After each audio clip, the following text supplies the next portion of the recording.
되었을 때 물론 아버지의 유언도 있고 당연히 지어야 되는지를 알지만 사실은 그 짓는 것은 쉽지 않은 일이라는 겁니다. 우리는 보면 성경 보면서 아버지가 죄를 잘 다 준비해 줬고 그래서 성전만 지으면 된다 이렇게 생각할 수 있지만 사실은 우리가 계획한 대로 어떤 일이 이루어지는 것은 그렇게 만만한 일이 아닙니다. 예를 들어 보면 성전을 지으려고 솔로몬이 준비했는데 만약 다른 나라가 침략해서 전쟁이 일어난다면 성전은 짓기 어렵습니다. 심한 기근이 들어서 많은 사람들이 먹을 양식이 없어진다 해도 짓기는 어렵습니다. 심한 전염병으로 요즘 코로나처럼 많은 사람이 질병에 걸리게 되고 죽게 되면 또 지을 수 없습니다. 어린 왕이 되었기 때문에 쿠데타가 일어나서 그 왕권이 위험하게 돼도 지을 수가 없습니다. 우리가 실제 삶을 살아가다 보면 변수는 너무너무 많습니다. 우리가 생각하는 대로 살면 얼마나 좋을 것 같습니까? 이 나이 때는 이거라고, 이 나이 때는 이거라고, 이 나이 때는 이거라고. 근데 거의 90% 이상은 잘 이루어지지 않는 게 우리 인생입니다. 계획한 대로 잘 안 돼요. 계획한 대로 딱 되는 게 있었다. 그건 뭐예요? 그때는 하나님의 은혜가 있을 때입니다. 대부분 계획한 대로 잘 안 됩니다. 하나님께서 뒤에서 변수를 조절해 주시지 않으면 성전 건축은 일어나기 힘든 일이었습니다. 성전 건축을 7년 6개월 동안 잘 완공하고 난 다음에 솔로몬 왕의 고백은 그렇습니다. 하나님께서 약속대로 이걸 이루어 주신 것이다. 잠언 16장 9절 말씀에 사람이 마음으로 자기 길을 계획할지라도 그 걸음을 인도하시는 이는 여호와시니라. 사람들은 다 계획이 있어요. 만나보면 다 이런 계획이 있다고 합니다. 하지만 그 걸음을 인도하신 것, 그걸 성취하시는 분은 누구라고요? 하나님이시다고 분명히 이야기하십니다.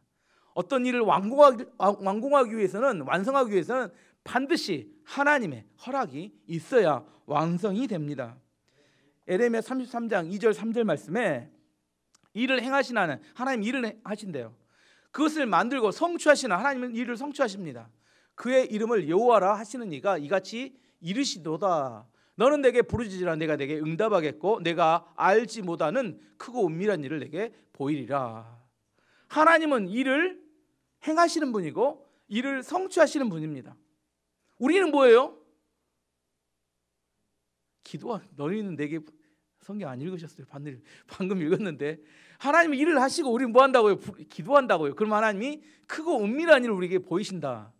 오늘 하루가 피곤하셨나 봐. 너무 뻔하게 나온 말씀인데 집중이 안 되네. 우리는 기도하고 하나님은 성취하신다 그렇게 말씀하십니다. 솔로몬 왕이 예루살렘 성전을 건축하는 것을 이렇게 지을 수 있었던 이유는 하나님이 약속하신 것을 이루어 주셨기 때문이다. 그게 솔로몬이 이스라엘 백성들 향해서 믿음의 간증이었습니다. 그런 다음에 솔로몬이 이제 아주 긴 기도를 합니다. 그가 이렇게 단을 만들었어요. 1.5m짜리 높이에 2.5m, 2.5m, 1.5 높이 아마 제 키 정도 되니까 그 정도 단을 만들어서 거기에 올라가서 기도하는 장면이 나옵니다. 13절 말씀 보면 솔로몬은 예전에 놋단을 만들어 놓았습니다. 그 단의 길이가 5규빗 2.5m, 너비가 5규빗 2.5m, 이렇게 높이가 3규빗 1.5m입니다. 솔로몬은 그 단을 바깥들, 제가 저번 주에 이야기했습니다. 안뜰이 있고 바깥뜰이 있다. 솔로몬 성전은 계단을 하나 올라가면 바깥뜰이 나오고 두 번째 계단을 올라가면 안뜰이 나옵니다. 안뜰에는 번제단과 물두멍과 놋 바다가 있었다 이렇게 이야기했습니다. 그래서 근데 그 번제단이 있는 쪽 아니고 그 바깥뜰에다가 만들어 놓은 단을 놓고 바깥뜰 한가운데 두었습니다. 말씀을 성질이 급하시네요. 솔로몬은 그 단 위에 올라가서 거기 모인 모든 이스라엘 백성 앞에서 무릎을 꿇고 하늘 향해 팔을 지켜들었습니다. 모든 백성이 보는 데 앞에서 솔로몬은 무릎을 꿇었어요. 하나님 향해서. 그리고 두 팔을 높이 들고 기도하기 시작했다는 겁니다. 그 어떤 기도냐? 기도를 오늘 하도 길어서 제가 10조각으로 나눠서 10조각의 기도를 설명해 보겠습니다. 첫 번째는 성전을 짓게 하신 크신 하나님의 능력을 찬양합니다. 14절 15절 보면 첫 번째는 찬양하는 내용이 나오는데요. 그리고 이렇게 말했습니다. 이스라엘의 하나님 여호와여, 주와 같으신 신은 저 위 하늘에도 없고 저 아래 땅에도 없습니다. 주께서는 온 마음으로 주를 따르는 사람들에게 사랑의 언약을 지켜주셨습니다. 주께서는 주의 종이요 제 아버지인 다윗에게 하신 약속을 지켜주셨습니다. 주의 입으로 말씀하신 그 약속을 오늘 주의 크신 능력으로 이루어 주셨습니다. 솔로몬의 첫 번째 찬양의 내용은 뭐였냐면 하나님은 약속을 주시고 약속을 이루시는 분이다. 이게 하나님이라고 그는 깨달았다는 겁니다. 하나님 어떤 분이에요? 약속을 주시고 약속을 성취하신 분입니다. 여러분 인생 가운데 약속이 있어야 합니다. 약속이 있어야 그 하나님 약속이 성취됩니다. 난 하나님 그 받은 약속이 없다. 이루어진 일이 없어요. 왜냐하면 뭐가 없기 때문에? 약속이 없기 때문에. 하나님은 즉각적으로 주시는 분이 아닙니다. 하나님은 항상 뭐요? 먼저 약속을 주시고 그 약속을 성취해 주시는 분입니다. 내 안에 하나님이 주기로 받은 약속이 있어야 돼요. 하나님께서는 다윗을 통하여 약속을 주셨어요. 내 아들을 통해서 성전을 짓게 하겠다. 지가 원한다고 짓게 하게 하시지 않습니다. 하나님 먼저 약속을 주시고 약속을 성취하시는 분입니다. 이게 매우 중요합니다. 우리는 언약 백성입니다. 이게 매우 중요한 개념입니다. 그래서 성경을 볼 때 신약, 구약 이렇게 합니다. 오래된 언약과 새로운 언약 이렇게 이야기합니다. 그래서 우리는 언약을 붙들고 사는 백성입니다. 우리 성경을 믿는다는 것은 성경을 믿고 읽는다는 것은 언약을 붙들고 살아간다 이런 이야기입니다. 하나님의 백성들은 언약이 중요합니다. 내가 붙들고 있는 언약이 있어야 합니다. 언약이 없기 때문에 항상 흔들립니다. 어디로 가야 될지, 무엇을 해야 될지 어떻게 알아요?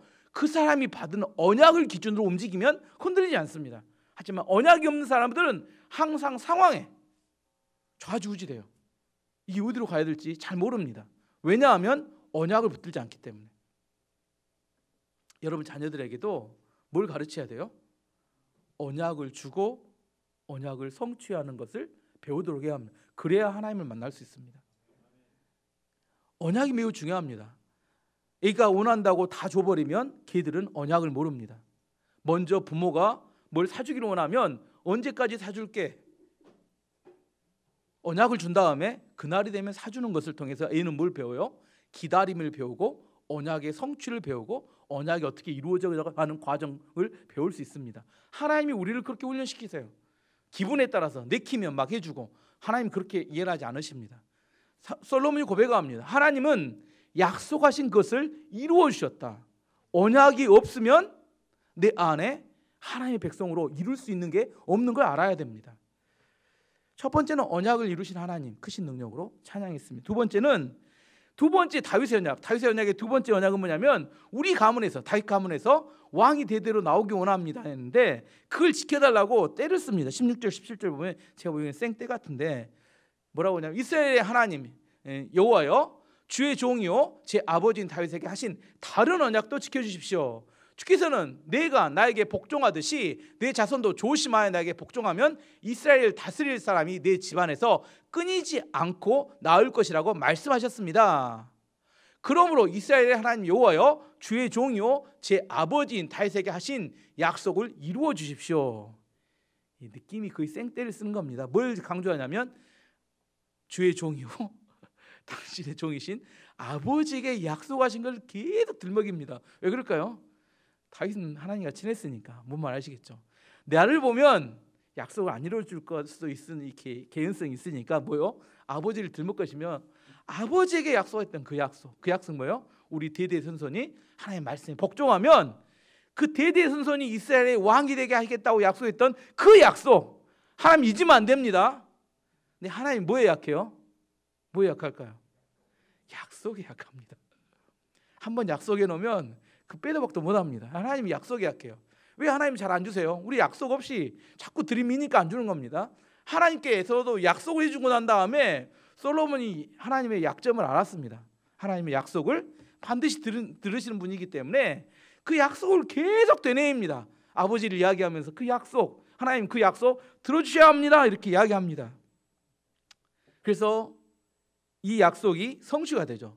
표 봐보면요 이게 그 다윗의 왕조입니다. 20대까지 나오는데 르호보암부터 봐보면 이 르호보암부터 나오는데 오늘 아비야라고 하는 두 번째 그 손자죠. 솔로몬의 손자 아사 왕이 있고 여호사밧 왕이 있고, 그다음 이쪽 가면 히스기야 왕이 있고 므낫세 왕이 있고, 이게 전부 역습 때까지가 다윗의 후손들이 대대순선이 망하기 전까지 이스라엘의 왕이 됩니다. 왜 이게 지켜졌을까요?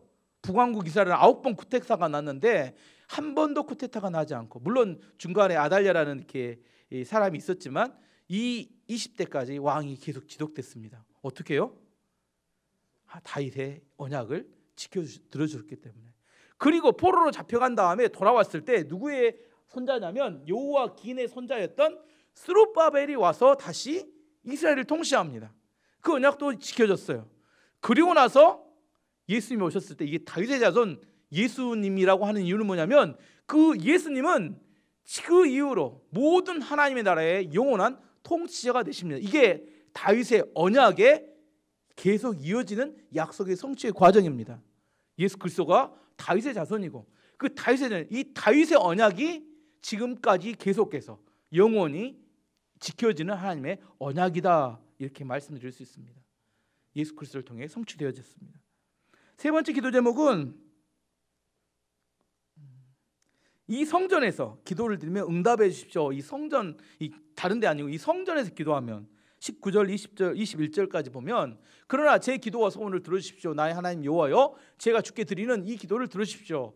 주께서 전에 여기에 주의 이름을 두시겠다고 말씀하셨습니다. 그러니 밤낮으로 이 성전을 지켜봐 주십시오. 이 성전을 향해 기도 드릴 때 그 기도를 들어주십시오.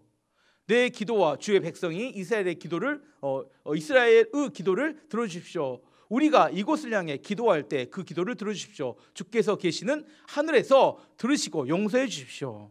뭔 말이시겠죠? 어디에요? 세 번째 기도 제목은 이 성전에서 하나님 절대로 밤낮으로 자지 말고 24시간 하나님 안 주무시니까 이 성전을 꼭 지켜봐 주십시오.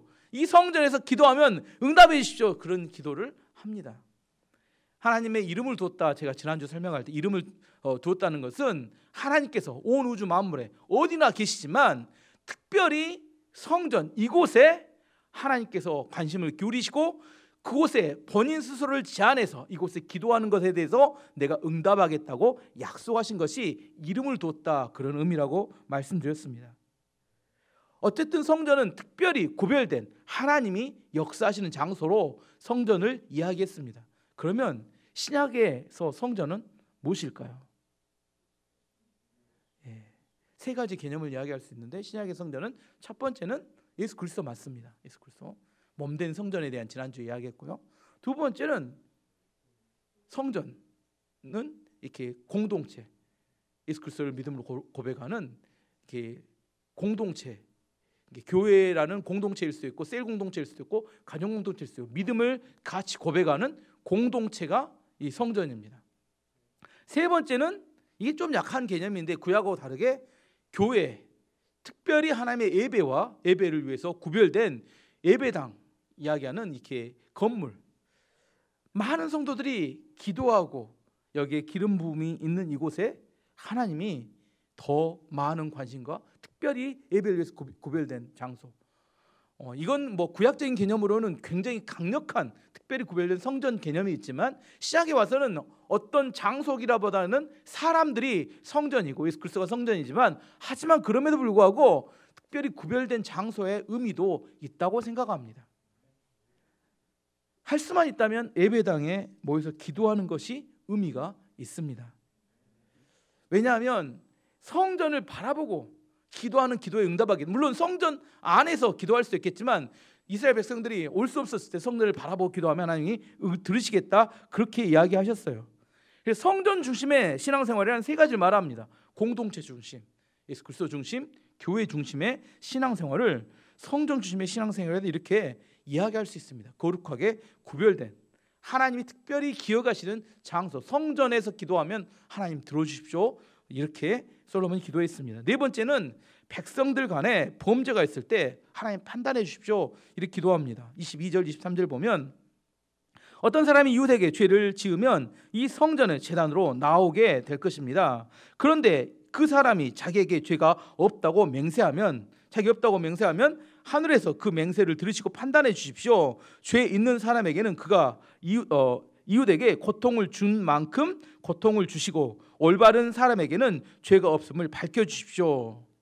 어떤 사람이 죄를 지었어요. 죄를 진 게 아니라 혐의가 있어요. 혐의가 있을 때 어디 와서 성전에 와서 자기가 하나님께 맹세하게 되면, 근데 사실 이렇게 하나님께 맹세하는 게 쉽진 않아요.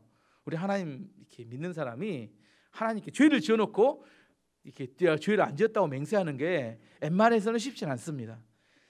법정에 가서는 거짓말을 잘합니다. 우리나라는 아시죠? 죄의 유무와 상관없이 어떤 변호사를 사느냐에 따라서 죄가 되기도 하고 안 되기도 하고, 그래서 유전무죄, 무전유죄 이런 말이 돌 만큼 이 법정이라는 곳이 우리나라에서는 이제 정의를 구현하기보다는 돈의 힘이 좌우되는 영향력이 큰 곳이 돼버리고 말았습니다. 그런데 가난한 사람은 부자든지 누구에게는 다 맹세할 수 있어요. 하나님 앞에 가서 돈에 상관없이 맹세하게 되면 하나님께서 그 맹세를 들으시고 죄 있는 자는 하나님이 이렇게 징계해 주시고 죄 없는 사람은 죄 없는 것을 밝혀 주십시오. 이렇게 하나님께 기도하는 겁니다. 양심이 작동하는 사회. 하나님 앞에 와서 내가 맹세하려니 얼마나 떨리겠어요.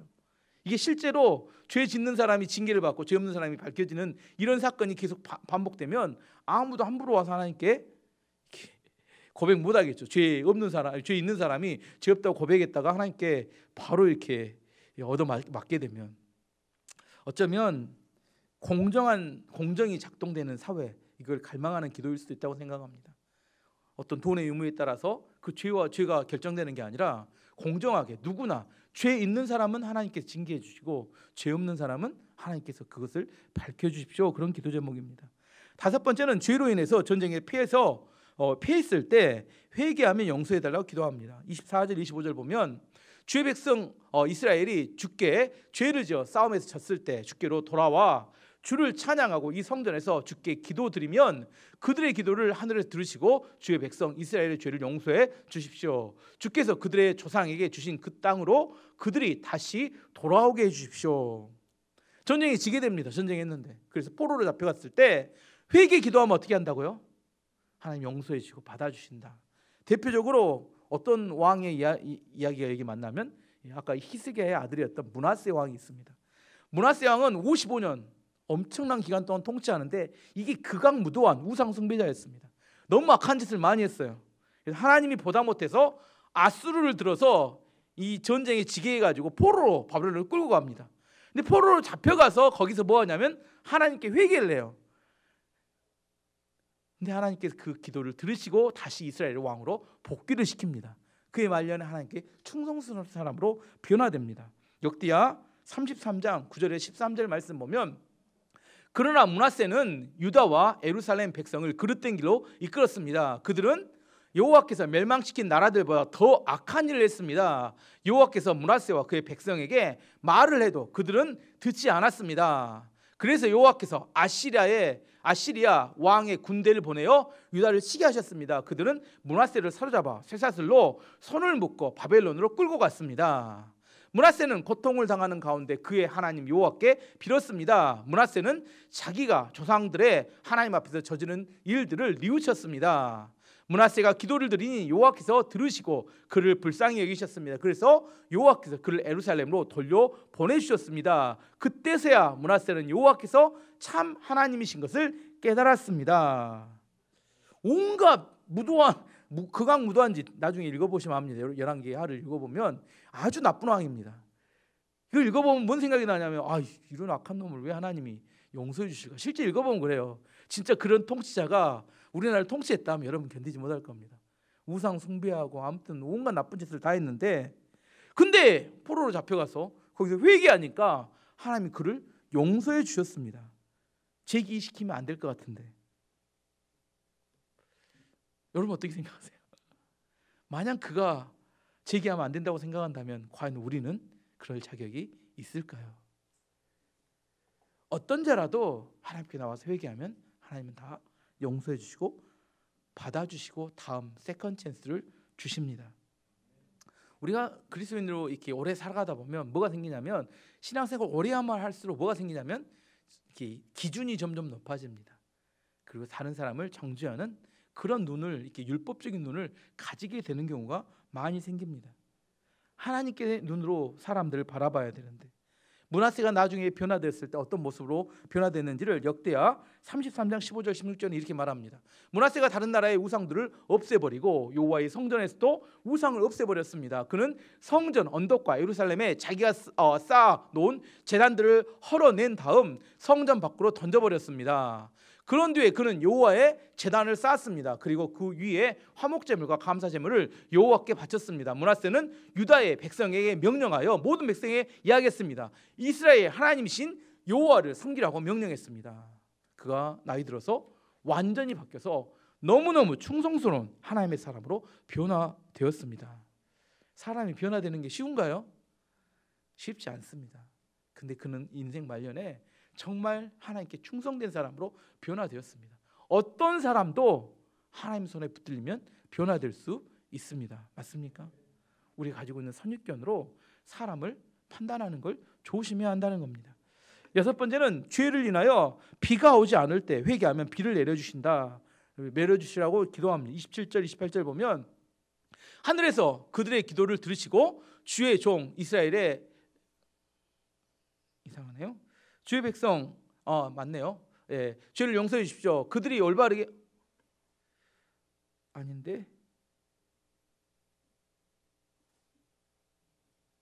예, 주의 백성 이스라엘이 주께 죄를 지어 그것 때문에 주께서 비를 내려주시지 않을 때 그들이 이곳을 향해 기도드리고 주를 찬양하며 더 이상 죄를 짓지 않으면 하늘에서 그들의 기도를 들으시고 주의 종 이스라엘 백성의 죄를 용서해 주십시오. 그들에게 올바르게 사는 법을 가르쳐 주시고 주께서 주의 백성에게 주신 이 땅에 비를 내려 주십시오. 이스라엘 땅은 1년 강우량이 500mm밖에 안 되는 그런 곳입니다. 근데 그 우리나라는 산이 있기 때문에 계곡이 있고 강이 있는데 그 땅은 산이나 계곡이 없어요. 다 사막 지역이고 물이 고이지 않습니다. 그래서 비가 안 오면 목축이나 농사가 완전히 망하게 되는 그런 땅에 삽니다. 그래서 하나님께서 그 이스라엘 백성들을 통제하는 방법이 뭐냐면 죄를 지으면 뭐부터 끊어버려요? 비부터 딱 끊어버립니다. 그러면 완전히 그 사람들 먹고 살 것이 없어집니다. 그래서 이렇게 현대로 이야기하자면 비가 오지 않는다는 것은 사업을 하는데 길이 막히고 돈줄이 끊어져 버린 걸 말합니다. 죄를 짓게 되면 사업이 부도 직전이 되고 힘들어지게 된다, 이런 이야기하고 똑같아요. 그렇게 되었을 때 회개하고 기도하면 하나님께서 용서해 주시고 그 비를 다시 내려주신다는 이야기입니다. 하지만 솔로몬은 이렇게 기도합니다. 용서해 주시는 과정 가운데 올바른 삶을 사는 방법을 가르쳐 달라고 기도합니다. 비가 오지 않아요. 사업이 부도 직전이고 돈줄이 끊어졌습니다. 그런데 기도만 하면 무조건 응답하시느냐? 그렇지 않다는 겁니다. 어떻게 하라고요? 자신의 잘못된 삶을 끊고 오직 하나님만을 의지하는 바른 삶이 회복되면 비를 내려달라고 솔로몬이 그렇게 기도합니다. 하나님은 우리의 얄팍한 모습에 속지 않으신다는 겁니다. 하나님 우리의 마음에 진실함을 가지고 하나님께 나오는 그런 모습을 보기 원하십니다. 왜 내 삶에 자꾸 가뭄이 반복될까? 왜 반복될까요? 가뭄이 해결이 안 되고, 삶을 돌아보셔야 합니다. 그 돌아보지 않으면 하나님께서 그 얄팍한 기도만을 듣고 응답하지 않으신다고 말합니다. 일곱 번째는 온갖 고통과 재앙이 발생할 때 성전을 향하여 기도하면 용서하신다, 이렇게 말합니다. 28절 31절까지 보면 이 땅에 가뭄이 들거나 백성들 사이에 무서운 전염병이 돌거나 병충해나 메뚜기 떼가 온갖 곡식을 갉아먹거나 주의 백성이 적의 공격을 받게 되거나 그들에게 무슨 병이 생기든지 주의 백성 이스라엘 가운데 한 사람 또는 모든 백성이 고통과 재앙을 깨닫고 이 성전을 향해 팔을 벌려 기도드리면 주께서 계시는 하늘에서 그 기도를 들으시고 백성을 용서해 주시고 그들을 도와주십시오. 주만이 사람의 속마음을 아십니다. 그러니 각 사람을 판단하시고 그들의 한 일대로 그들에게 갚아주십시오. 그러면 주의 백성이 주께서 주신 이 땅에서 주를 두려워하며 늘 주를 따를 것입니다. 수없이 많은 고통과 재앙이 이야기합니다. 가뭄, 전염병, 병충해, 메뚜기떼, 적의 공격, 무슨 병이 발생할 때 그들이 진심을 가지고 기도하면 하나님이 그를 용서해 주시고 회복해 준다는 겁니다. 하지만 하나님에 대해서 이야기합니다. 하나님은 사람의 속마음을 다 아신다 이야기합니다. 사람의 중심이 무엇을 향하고 있는지 하나님은 다 아신다는 겁니다. 진실을 가지고 회개하면 하나님께서 들어주시겠지만 그렇지 않으시면 바뀔 때까지 하나님이 기다리신다고 이야기합니다. 진짜 마음이 있고 믿음이 있으면 우리의 삶과 행동이 바뀌게 됩니다. 그래서 야고보서는 이야기합니다. 행위가 없는 믿음은 죽은 믿음이다 이렇게 이야기합니다. 우리의 믿음이 있으면 뭐가 바뀌어요? 우리의 삶의 행동의 모습이 바뀌게 됩니다. 하나님은 그렇게 해서 우리의 삶의 모습이 바뀌면 하나님께서 용납하시고 인도해 주시고 하나님께서 그 막혔던 걸 뚫어주신다. 그래서 하나님이 뭘 알게 하기를 원하시냐면 하나님이 두려운 분이고 하나님을 그래서 따를 수밖에 없도록 만드신다는 겁니다. 이 시대의 가장 큰 문제점 중에 하나는 성도들이 하나님을 두려워하지 않는다는 겁니다. 하나님은 두려운 분입니다. 물론 이 시대 이제 신학 중에 하나님은 사랑이시다. 하나님 사랑 맞습니다. 하지만 하나님은 사랑이시지만 사랑하기 때문에 징계하시는 분이시기도 하십니다.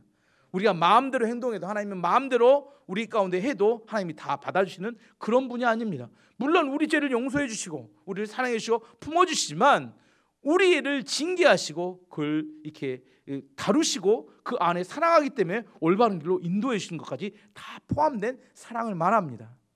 그래서 하나님을 경외하라 그 이야기는 두려워하라, 존경하고 두려워하라 그렇게 말합니다. 우리는 하나님을 경외할 줄 알아야 한다는 겁니다. 진짜 하나님이 어떤 분인지 깨닫고 알면 하나님을 두려워할 줄 알게 됩니다. 여덟 번째는 이방인들이 성전에 와서 기도하면 응답해 주신다 그렇게 이야기합니다. 32절 33절 보면 주의 백성 이스라엘에 속하지 않는 이방인이 주의 크신 능력을 듣고 먼 땅에서 이 성전으로 기도하러 오면 주께서 계시는 하늘에서 그의 기도를 들으시고 그가 구하는 대로 해 주십시오. 그러면 주의 백성 이스라엘처럼 모든 땅에 백성이 주를 알고 두려워할 것입니다. 그리고 제가 지은 이 성전이 주의 이름으로 일컫는 곳임을 알게 될 것입니다. 이스라엘 백성도 아니고 이방인들이 와서 성전에 와서 기도하면 왜 기도를 들어주실까요? 그래야 모든 나라 사람들이 하나님이 살아계신 분이고 이 성전이 하나님의 영광을 위해서 이름이 있는 곳임을 알게 될 것이다. 어디 가서 기도하면 이 사람들은 성전을 향해서 기도하면 안 됩니다. 어디 가서 이방인들은 성전에 와서 기도하면 그래서 성지순례를 가는 겁니다. 우리는 성지순례 갈 때 그냥 이렇게 둘러보러 가지만 진짜로 믿는 사람들은 성지에 가서 기도합니다. 거기 가서 이렇게 세례 받고 아무튼 영적인 것을 활동을 굉장히 많이 하는데 어쩌면 이 말씀을 근거로 해서 그들이 성지순례를 그런 의미로 가는 것 같습니다. 아홉 번째는 전쟁 중에 성전을 향하여 기도하면 도와주신다. 34절 35절 말씀 보면 주께서 주의 백성의 적과 싸우라고 명령하셔서 그들이 이 성과 주를 예배하려고 지은 이 성전을 향해 주께 기도드리면 하늘에서 그들의 기도를 들으시고 그들을 도와주십니다. 도와주십시오. 이게 사실은 이스라엘 역대 왕들, 아까 보였던 표현에 나오는 왕들이 이 약속의 말씀을 붙들고 전쟁 나갈 때마다 뭐냐면 기도를 합니다. 기도를 하면 놀라운 기적 같은 승리를 하게 되는 역사가 많습니다. 몇 가지만 소개해 보면 역대하 13장 보면 남유다의 아비야와 북이스라엘의 여로보암이 전쟁을 합니다. 근데 남유다의 아비야는 군대가 40만이에요. 근데 북이스라엘의 여로보암은 80만 대군을 데리고 왔어요. 일단 수가 배가 차이 나죠. 그리고 여로보암이 전략을 짜서 포위를 해버립니다. 남쪽 아비야를 포위해버려요. 그때 아비야가 하나님께 기도합니다. 역대하 13장 14절 16절 보면 아비야의 군인들이 둘러보니 여로보암의 군대가 앞과 뒤 양쪽에서 공격해 오는 것이 보였습니다. 그래서 그들은 여호와께 부르짖었습니다. 그리고 제사장들은 나팔을 불었습니다. 유다의 군인들이 함성을 지르자 하나님께서 여로보암과 이스라엘 군대를 물리쳐 주셨습니다. 그들은 아비야와 유다 군대를 피해 도망쳤습니다. 하나님께서 유다 군대에게 승리를 안겨주셨습니다. 그렇게 이야기합니다. 도저히 이길 수 없는 전쟁이었는데 하나님께 부르짖자 역전돼서 승리를 하게 됩니다. 역대하 14장에는 아사 왕이 이디오피아의 세라와 전쟁을 합니다. 세라가 100만 대군을 이끌고 그 남유다를 공격해 왔습니다. 그때 수적인 열세의 아사 왕이 정말 기가 막힌 기도를 합니다. 역대하 14장 9절에서 12절을 보면 에디오피아 사람 세라가 아사의 군대와 싸우러 왔습니다. 세라에게는 많은 군대와 전차 300대가 있었습니다. 세라의 군대가 마레사 마을까지 왔습니다. 아사가 세라와 맞서 싸우려고 마레사 스바다 골짜기에서 싸움을 준비했습니다. 아사가 그의 하나님 여호와께 부르짖었습니다. 이렇게 기도합니다. 잘 들어보세요. 여호와여, 약한 백성이 강한 백성과 맞서 싸울 때 자기를 이야기하는 겁니다. 오직 주께서 도와주셔야 이길 수 있습니다. 우리의 여호와 하나님이시여 우리를 도와주십시오. 우리는 여호와 하나님을 의지합니다. 우리는 주의 이름으로 이 큰 군대와 맞서 싸웁니다. 여호와여, 주는 우리의 하나님이십니다. 아무도 주와 싸워서 이기지 못하도록 해주십시오. 그리고 나서 아사의 유다 군대는 에디오피아 사람들을 공격하였습니다. 그러자 여호와께서 에디오피아 사람들을 물리쳐 주셨습니다. 에디오피아 사람들은 도망쳤습니다. 기도를 할 때도 기도를 잘해야 합니다. 아무렇게나 막대고 기도하면 안 됩니다. 약한 백성, 하나님을 이렇게 설득하는 겁니다. 약한 백성이 강한 사람들과 어떻게 싸울 수 있겠습니까? 주께서 도와주셔야 이길 수 있습니다. 이렇게 기도합니다. 아사는 기도를 통하여 전쟁을 바꿨습니다. 아사의 군대와 세라의 군대의 전쟁이었는데 기도를 통해 뭘로 바꿔요? 하나님과 세라의 군대의 전쟁으로 전쟁을 바꿔버렸어요. 이해하시죠? 기도는 하나님과 적들의 전쟁으로 바꿀 수 있는 그런 능력이 있습니다. 역대하 20장에는 성경을 보지 않겠지만 여호사밧 왕이 암몬 모압 세일 연합군과 전쟁하는 장면이 나옵니다. 이길 수 없는 전쟁이었어요. 하지만 여호사밧 왕이 하나님께 또 간절히 부르고 아주 긴 기도를 합니다. 찬양하고. 그랬더니 하나님께서 그 전쟁을 역전시켜서 승리하게 하는 이야기도 나옵니다. 역대하 32장에는 히스기야 왕이 아수르의 사네립이 예루살렘 성 모든 지역을 다 점령하고 예루살렘 성을 마지막 점령을 포위했습니다. 그때 그 선전포고문을 들고 히스기야 왕이 성전으로 올라갑니다. 그래서 하나님께 기도해요. 그랬더니 그날 저녁에 하룻밤에 18만 5천 명을 하나님이 한꺼번에 다 죽여버립니다. 그리고 이렇게 아수르의 군이 퇴각에 돌아가는데 돌아간 다음에 사네립이 암살당해 죽임을 당하게 됩니다. 지금 계속해서 이야기하는 이 사건들, 이스라엘 남유다의 왕들이 누구를 위해 전쟁 때 기도해요? 하나님께 기도합니다. 왜 하나님께 기도해요? 솔로몬이 했던 기도문을 기억하고 있는 겁니다. 솔로몬이 전쟁이 있을 때 하나님께 기도하면 하나님께서 들으시고 전쟁에 승리해 주겠다고 약속했던 그 약속의 말씀을 붙들고 그들이 기도할 때마다 하나님이 전세를 역전시켜서 승리했던 수많은 기록들과 역사적 사건들이 있었기 때문입니다. 솔로몬 기도가 얼마나 대단한지 아시겠죠? 이 기도 하나가 그 후대에 엄청난 영향을 미치는 그 능력의 기도가 된 겁니다. 마지막 10번째는 죄를 지어서 나라가 패망하고 외국으로 끌려가게 될 때, 나라가 망해갖고 이제 포로로 잡혀갔을 때 그곳에서 성전을 향해서 기도하면 응답해달라고 아주 최악의 상황을 이야기하는 겁니다. 나라가 완전히 망해갖고 이제 더 이상 소망이 없을 때 포로로 잡혀갔는데도 불구하고 하나님께 기도하면 응답해달라고 기도합니다. 36절에 39절까지 죄를 짓지 않는 사람은 없으니 주의 백성도 주께 죄를 지을 것입니다.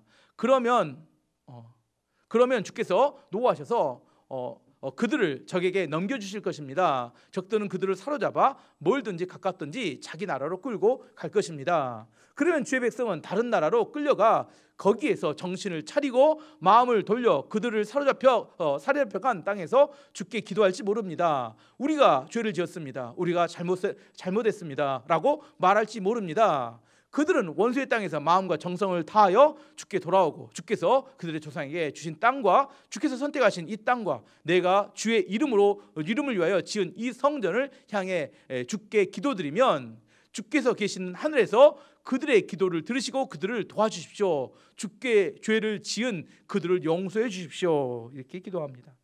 최악의 상황, 지금 너무너무 좋은 솔로몬은 너무너무 최고의 상황인데 성전을 놓고 기도할 때 최악의 상황이 된 것을 설정합니다. 이 나라 다 망해가지고 포로로 잡혀갔을 때도 불구하고 이 성전을 기억해서 기도하면 하나님 그 기도를 들어주십시오. 누가 이렇게 기도합니까? 다니엘이 그렇게 기도하죠. 다니엘이 하루 3번씩 매일 저는 기도했는데 이렇게 기도했습니다. 다니엘서 6장 10절 말씀에 다니엘이 이 조서에 왕의 도장이 찍힌 걸 알고도 자기 집에 돌아가서 윗방에 올라가 예루살렘을 향한, 예루살렘이 뭘 향했을까요? 예루살렘의 성전을 향한 창문을 열고 전에 하던 대로 하루 3번씩 무릎을 꿇고 기도하며 그 하나님께 감사하였더라. 이 솔로몬의 기도를 다니엘은 기억하고 있었던 것 같아요. 나라가 망했음에도 불구하고, 포로로 잡혀갔음에도 불구하고 성전을 향해서 기도하면 하나님께서 응답하시고 들어주시겠다고 약속했던 그 약속의 기도문을 붙들고 기도했습니다. 이 솔로몬의 언약의 약속을 붙들고 기도했을 때 사자굴에서 하나님이 그를 건져주셨고 다시 이스라엘 백성들이 70년 만에 고국으로 돌아가게 하나님이 하셨다는 겁니다. 이 기도문이 얼마나 위대한 기도문인지 아시겠죠? 솔로몬이 그 봉헌식 때 했던 기도문이 대대의 선손이 그들의 백성들과 그들의 후손들이 이 기도문의 언약 하나하나를 붙들고 하나님께 기도하고 하나님께 나아가서 응답받고 수백 년의 역사 가운데 이 기도들이 성취되어져 가는 과정들을 보게 됩니다. 기도는 능력이 있습니다. 어떤 서울의 대형교회 목사님이 이런 간증을 하시더라고요. 자기가 집에 이사하던 중에 자기가 돌잔치 때 그 담임 목사님한테 돌 예배에 오셨던 담임 목사님한테 받았던 성경을 이렇게 선물로 받았던 성경을 찾았대요. 그 성경을 뚜껑을 딱 열어봤더니 맨 첫 표지에 이렇게 그 목사님이 이렇게 이런 글을 써놨더라는 겁니다. 하나님이 사람이 되게 하소서. 이렇게 그 목사님이 어렸을 때 자기는 몰랐는데 이제 그 성경을 찾고 봤더니 그러고 나서 그 말씀 옆에 자기 할머님은 초등학교도 잘 나오시지 않은 근데 기도를 그렇게 열심히 했던 할머니인데 그 할머니 거기에 가로를 쳐갖고 부기로 뭘 써놨냐면 세계적인 말씀이 종이 되게 하소서 이렇게 써놨더래요. 그래서 자기도 깜짝 놀랐대요. 자기가 생각하기에 자기가 전 세계를 돌아다니며 복음을 전하는 목회자가 된 것이 이 두 분의 기도의 영향이 아니었을까 그렇게 고백하는 간증을 하는 것을 들었습니다. 기도는 땅에 떨어지지 않습니다. 여러분은 뭘 갖고 기도하고 계신가요? 여러분의 자녀를 놓고 여러분은 무슨 기도를 하고 있습니까? 너희가 얻지 못하면 구하지 아니하기 때문이다. 야고보서 4장 2절이 그렇게 말합니다. 우리가 열매 맺지 못하는 이유는 기도하지 않기 때문입니다. 하나님이 성전을 두신 이유는 기도하라고 성전을 두셨습니다. 탕자였던 어거스틴이 성자 어거스틴으로 만들었던 어머니 모니카가 했던 유명한 말이죠. 눈물의 기도는 땅에 떨어지지 않는다. 여러분의 자녀들을 위해서 뭔가를 이렇게 열심히 해준다고 공부시키고 막 잔소리하고 난리치시죠. 그 시간 좀 쪼개서 기도하셨으면 좋겠습니다. 기도하면 하나님이 일하십니다. 눈물의 기도는 땅에 떨어지지 않습니다. 나중에 애들을 이렇게 믿음을 떠나고 신앙을 버리고 애들이 난리치고 다닐 때 여러분 그때 후회하지 마시기 바랍니다. 여러분 기도하셔야 합니다. 기도하지 않으면 열매가 없습니다. 세상에 가장 효율적인 일이 기도하는 것 같아요. 제 생각에는 기도는 혼자 이렇게 시간을 낭비하는 것 같지만 우리가 기도하면 하나님이 일하십니다. 여러분 기도하는 걸 잊지 마시기 바랍니다. 여러분의 인생 가운데 왜 내 안에 열매가 없는가? 지금 솔로몬이 구구절절 아주 긴 내용을 통해서 성전에서 기도할 때 어떤 역사가 나타날 것인가에 대한 이야기를 했었고 역대하는 그 기도를 통하여 어떻게 성취되었는지 과정을 이야기하고 있습니다. 기도 없는 인생은 결코 열매를 성취할 수 없습니다. 왜냐하면 하나님께서 그 마지막에 그 열매를 성취하도록 허락하시기 때문입니다. 성전 중심의 신앙생활을 하셨으면 좋겠습니다. 셀 공동체, 예수님 중심으로, 교회 중심으로. 악한 마귀가 개인주의를 너무 많이 퍼뜨렸습니다. 그래서 개인주의적 신앙도 너무 많아요. 공동체의 중요성을 무너뜨린 개인주의적 신앙은 악한 마귀의 도구일 뿐입니다. 성전에서 기도하는 것, 성전을 향하여 기도하는 것, 이것을 중요하게 믿음으로 그 시대는 생각했다는 겁니다. 우리가 하나님을 어디서든지 만날 수 있습니다. 집에서도 직장에서도 어느 곳 가도 하나님을 만날 수 있습니다. 하지만 하나님이 자주 만나주시는 곳은 따로 있는 것을 알아야 합니다. 세상 어디서나 하나님이 계시지 않는다는 것을 솔로몬은 알고 있었기 때문에 성전에 하나님 이름을 두시고 성전을 향해서 그다음에 성전 안에서 기도하는 것에 대해서 중요한 가치로 그 이스라엘 백성들에게 이야기했던 것처럼 우리 안에도 하나님의 기름 부으시는 장소, 우리 안에 중요한 것은 셀 공동체. 나는 공동체가 중요하다고 생각합니다. 공동체가 합심해서 기도하는 거 매우 중요합니다. 하나님은 그 공동체 안에 두세 사람이 내 이름으로 모인 곳에 나도 그들 중에 있다고 말씀하셨던 공동체, 예수 그리스도를 통한 예수 그리스도의 이름에 의해서 하는 기도들, 이게 성령 중심의 어떤 신앙생활이라고 할 수 있다면 우리 안에 성전을 통하여 하나님이 일하시는 그 내용, 이것이 우리에게도 지금도 적용될 수 있다고 생각합니다. 여러분 가운데 정말 간절한 기도 제목이 있으면 성전을 중심으로 합심하여 기도하시고 또 예수 그리스도를 의지해서 기도하시고 교회에 와서 기도하심을 통하여 여러분 안에 하나님이 주셨던 놀라운 축복과 은혜와 약속이 성취되는 것을 간증하며 그런 믿음의 삶으로 승리하는 여러분이 되시길 축원합니다. 시간 같이 함께 기도하도록 하겠습니다.